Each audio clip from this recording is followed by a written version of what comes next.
In 1853, American naval commander Commodore Matthew Perry set sail towards Japan, with the hopes to make and/or secure a treaty with Japan. This treaty would lead to the opening more of East Asia to the west. To break it down, Perry basically settled at Tokyo Bay and said, "If you don't agree to my terms and what I'm saying, I'm going to bomb the whole place with the ships I have." Which led Japan to make a fast decision. And within a year, Japan finally came to an agreement to Perry's terms. Which Japan was still a close combat nation. They used swords and samurai men for their combat. Japan was oblivious that the rest of the world was at least a century ahead of them, already using guns and naval warfare. On March 31st, 1854, the Convention of Kanagawa, which is a peace and amity treaty between Japan and the US. What followed soon after the Convention of Kanagawa was signed would lead to the heavy Western influence that will forever change Japan.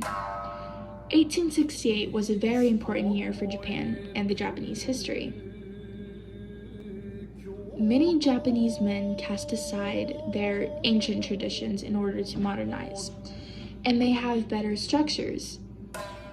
But many other Japanese were unable to just forget their ways, and they were resistant to the modern ways. The emperor is said to reign, not rule.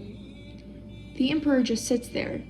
Really, it's the military government that runs the show, and the feudal government.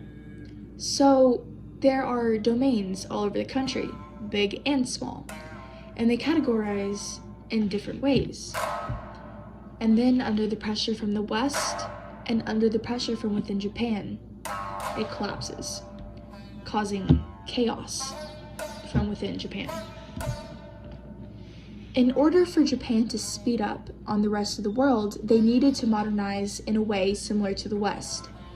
Japan realized that the West was very strong politically and militarily stronger than they were. But they didn't have much respect for the West or their culture. But the Japanese needed the Western help for their modernization. So they had no other choice but to cooperate. So with this, it led to the modernization of Japan in the late 19th century. In almost half a century, Japan was caught up with the rest of the world, from their government to their military. The modernization led to Japan becoming a very strong nation. And soon Japan had become the strongest military power in Asia. Japan had gained military, political, and economic strength. Soon after they had completed their modernization, Japan attacks China. The Japanese military set their eyes to Korea, wanting to force open their ports to Japanese trade. But Japan never attacked. Instead, they recognized their similar interests. Japan, Korea, and China soon signed a hands-off agreement in 1885. Both countries made a pledge not to send their armies into Korea. But China had broke this agreement in June 1894, which led to outbreaks of war in Korea and China and Japan. Then soon led to the Russia-Japanese War.